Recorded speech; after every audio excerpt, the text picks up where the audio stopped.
17வது சட்டமன்ற பேரவையின் எதிர்க்கட்சி தலைவராக எனது முதல் உரை இது. பகுத்தறிவு பகலவன் தந்தை பெரியார், தமிழ்நாட்டுடைய தலைமகன் பேரறிஞர் அண்ணா, நவீன தமிழ்நாட்டுடைய சிற்பி முத்தமிழறிஞர் டாக்டர் கலைஞர்,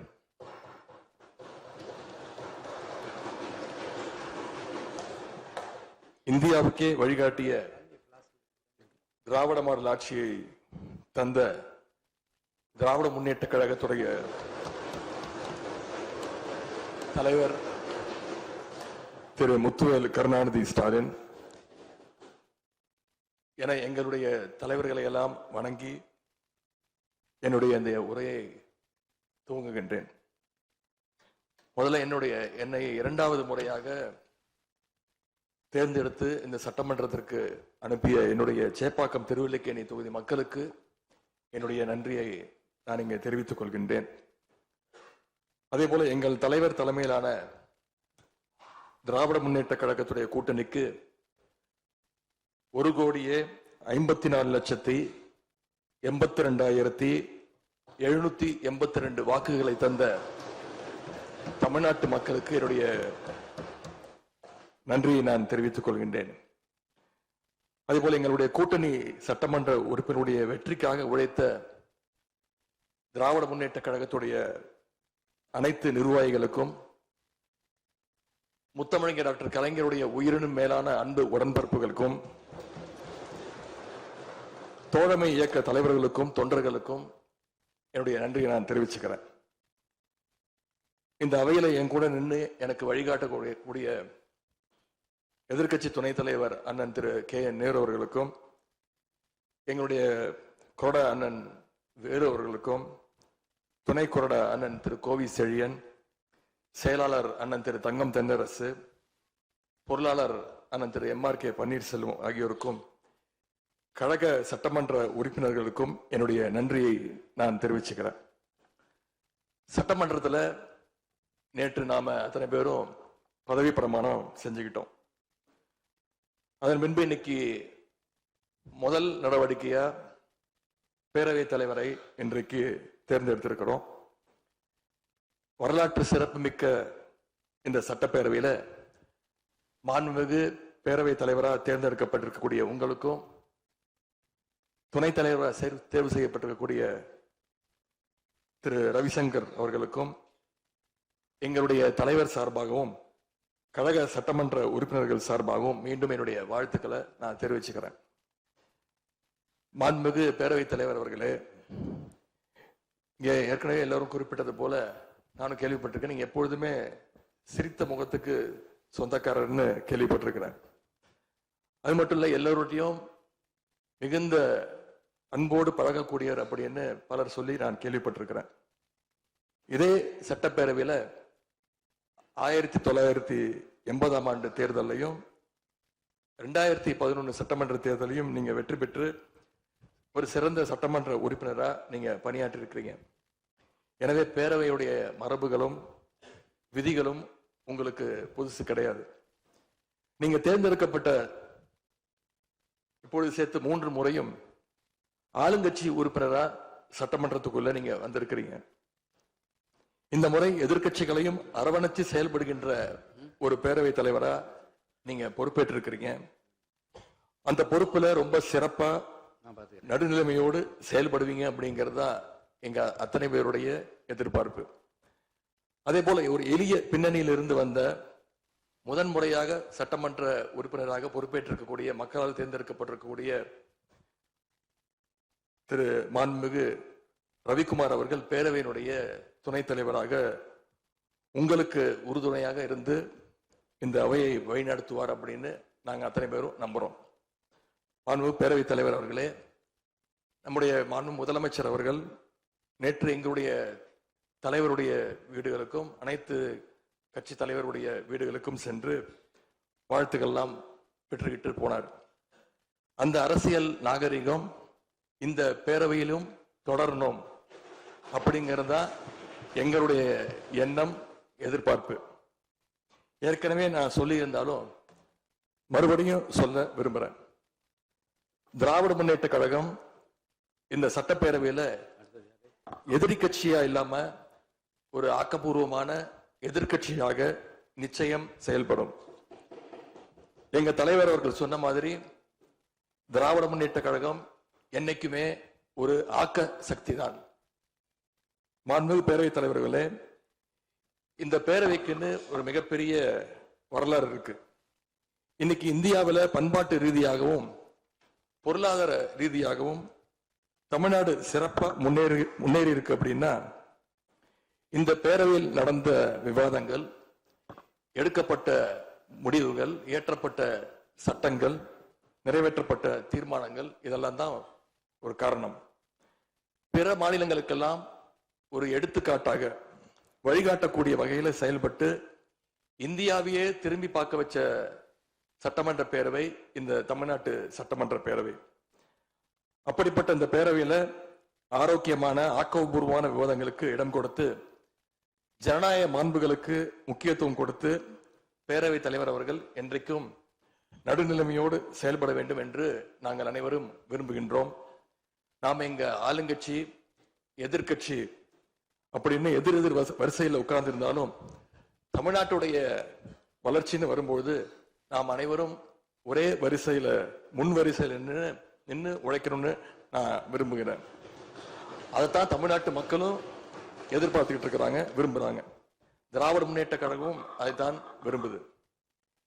எங்களுடைய தலைவர் அவர்கள் கடந்த 5 ஆண்டுகள்ல அடிக்கடி சொல்ற ஒரு வார்த்தை, இது எனது அரசு அல்ல நமது அரசு என்று எங்களுடைய தலைவர் அவர்கள் அடிக்கடி சொல்லுவார். அதை நிரூபிச்சும் காட்டியிருக்கிறார். சென்ற திராவிட மாடல் அரசுங்கிறது வாக்களிச்ச மக்களுக்கு மட்டும் இல்லாம வாக்களிக்காத மக்களுக்குமான அரசாகத்தான் செயல்பட்டு வந்தது.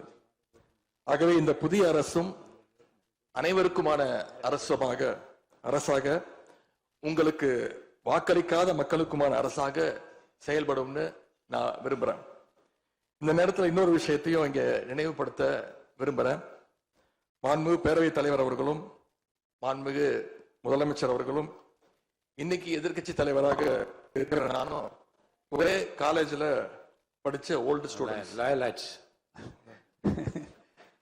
ஒரே காலேஜ்ல நாம படிச்சிருந்தாலும் அரசாங்கத்தை நடத்துறதுல திமுக தான் சீனியர் பேட்ச்.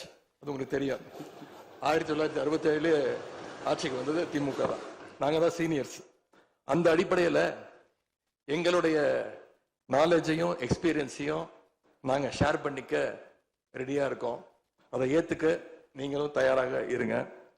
ஏன்னா நமக்கு எப்பவுமே தமிழ்நாட்டு மாநிலத்துடைய நலன்தான் மிக மிக முக்கியம். மாண்புமிகு பேரவைத் தலைவர் அவர்களே, நீங்க போட்டியின்றி தேர்வாகியிருக்கீங்க. மாண்புமிகு முதலமைச்சரும் எதிர்கட்சி தலைவரான நானும் உங்களை அவை முன்னவரும் இந்த இருக்கையில உட்கார வச்சிருக்கிறோம், அமர வச்சிருக்கிறோம்.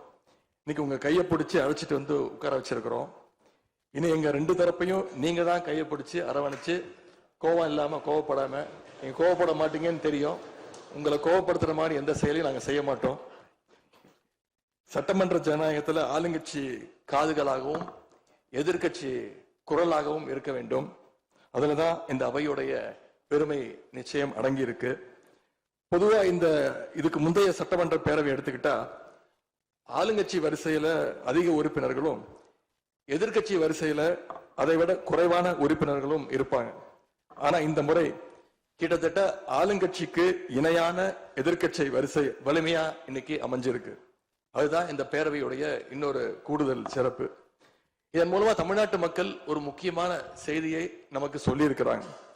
அது என்னன்னா, எதிர்கட்சி வரிசை மிக மிக வலிமையாக இருந்து இந்த அரசை, புதிய அரசை வழிநடத்தணும், ஆக்கப்பூர்வமான விமர்சனங்களை முன்வைக்கணும் அப்படின்னு மக்கள் நமக்கு சொல்லி இருக்கிறாங்க. நான் நம்புறேன். ஆகவே மக்களுடைய எண்ணத்தை பிரதிபலிக்கிற மாதிரி எங்களுடைய பணிகள் நிச்சயம் இருக்கும். மாண்புமிகு பேரவைத் தலைவர் அவர்களே, இந்த அரசு பொறுப்பேற்ற நிகழ்ச்சியில் நடந்த ஒரு நிகழ்வை இங்க நான் சுட்டிக்காட்ட விரும்புகிறேன். ஏற்கனவே சுட்டி காட்டியிருக்கிறாங்க. அந்த நிகழ்ச்சியில தமிழ்தாய் வாழ்த்து 3வது இடத்துக்கு தள்ளப்பட்டிருக்கு. இது தமிழ்நாட்டு மக்கள் மத்தியில மிகப்பெரிய ஒரு கோபத்தையும் அதிர்ச்சியையும் ஏற்படுத்தி இருக்கு. அதை எதிர்கட்சிகள் எல்லோரும் விமர்சிச்சிருக்கிறோம். அதுக்கு ஆளுங்கட்சியும் ஒரு விளக்கத்தையும் கொடுத்திருக்கிறாங்க, நானும் பார்த்தேன். எங்களோட கருத்து என்ன அப்படின்னா, பாஜக ஆட்சிக்கு வந்திருக்கக்கூடிய மேற்கு வங்க மாநிலத்துல பதவியேற்பு நிகழ்ச்சியின் போது வந்தே மாதரம் பாட்டு பாடப்படல. ஆனா இங்க தமிழ்நாட்டுல அது பாடப்பட்டிருக்கு. மேற்கு வங்கத்துல இன்னைக்கு யாரு ஆளுநரா போய் உட்கார்ந்து இருக்காங்க அப்படின்னு உங்க அத்தனை பேருக்கும் தெரியும், நான் சொல்ல வேண்டிய அவசியம் இல்லை. அவர் இங்க ஆளுநரா இருந்தப்போ தமிழ்நாடு சட்டமன்ற பேரவையில தமிழ்தாய் வாழ்த்துக்கு முன்னாடி தேசிய கீதம் பாடணும்னு பேரவையினுடைய மரபையே மாத்த சொன்னவர் தான் இன்னைக்கு மேற்கு வங்கத்துல ஆளுநரா இருக்கிறார். அதை நாங்க உறுதியா, எங்களுடைய தலைவர் அப்போதைய முதலமைச்சர் உறுதியா மறுத்தார். அதனால 2023ஆம் ஆண்டு முதல் தொடர்ந்து 3 வருஷம் அவர் பேரவையிலிருந்து வெளிநடப்பு செஞ்சுட்டு போன காட்சிகளை எல்லாம் நீங்களும் பார்த்திருப்பீங்க. இதன் மூலமா நாங்க சொல்ல வர்றது, அடுத்து விரைவிலேயே இந்த பேரவையில ஆளுநர் உரை நிகழ்த்த இருக்கிறார். ஆகவே ஏற்கனவே உங்களுடைய அரசினுடைய பதவியேற்பு விழாவில் நடந்த அந்த சம்பவம், அந்த தவறு மீண்டும் இந்த பேரவையில நடப்பதற்கு நீங்க அனுமதிக்க கூடாது, நாங்கள் அனுமதிக்க மாட்டோம். பேரவையில் மட்டுமல்ல, தமிழ்நாட்டில் நடக்கக்கூடிய எந்த நிகழ்ச்சியாக இருந்தாலும் சரி, அரசு நிகழ்ச்சியாக இருந்தாலும் சரி, எந்த நிகழ்ச்சியாக இருந்தாலும் சரி, தமிழ்தாய் வாழ்த்து என்றைக்கும் 2வது இடத்திற்கு நாம தள்ளி போக விடக்கூடாது. இந்த அரசு அதற்கு அனுமதிக்க கூடாது என்று நான் இங்கே கேட்டுக்கொள்கின்றேன். ரொம்ப விழிப்போடு இருந்து நம்முடைய உரிமையை, மரபை பாதுகாக்கணும்னு உங்களை எல்லாம் வலியுறுத்தி நான் கேட்டுக்கொள்கின்றேன்.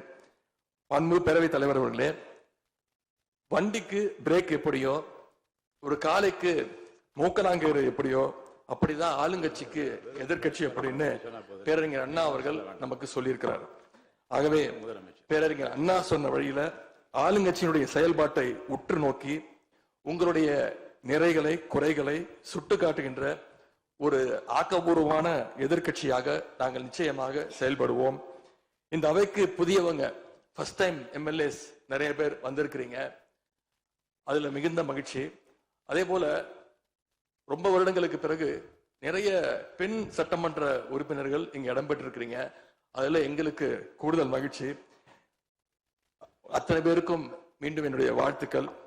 தமிழ்நாட்டுடைய உரிமைகளுக்காகவும் வளர்ச்சிக்காகவும் நாம எல்லாரும் சேர்ந்து ஒன்னா பயணிப்போம். எது எப்படி ஆனாலும் திராவிட இயக்கத்தினுடைய அடிப்படை கொள்கைப்படி எல்லோருக்கும் எல்லாம் கிடைக்கிறதை உறுதி செய்கின்ற வகையில எதிர்கட்சி வரிசையில இருந்து நாங்கள் நிச்சயம் செயல்படுவோம். நடந்து முடிந்த தேர்தலில் ஆட்சி அமைப்பதற்கான பெரும்பான்மையை ஆளுங்கட்சிக்கு மக்கள் வழங்காமல் போனாலும் திராவிட முன்னேற்ற கழகத்துடைய தலைமையில் தேர்தலை சந்திச்சு வென்ற தோழமை இயக்க சட்டமன்ற உறுப்பினருடைய ஆதரவோடு ஆட்சி அமைத்திருக்கக்கூடிய புதிய அரசிற்கும் மாண்பு முதலமைச்சர் அவர்களுக்கும் என்னுடைய வாழ்த்துக்களை நான் மீண்டும் தெரிவித்துக் கொள்கின்றேன். மாண்புமிகு பேரவைத் தலைவர் அவர்களுக்கும் பேரவை துணைத் தலைவர் அவர்களுக்கும் என்னுடைய நன்றி. உங்களுடைய பணிகள் சிறக்கட்டும். மீண்டும் என்னுடைய வாழ்த்துக்களை தெரிவித்துக் கொள்கிறேன். நன்றி, வணக்கம். வெல்க தமிழ், வாழ்க தமிழ்நாடு. மக்களை பிரிக்கும் சனாதானம் நிச்சயம் ஒழிக்கப்பட வேண்டும். நன்றி, வணக்கம். மாண்புமிகு முதலமைச்சர் அவர்கள்.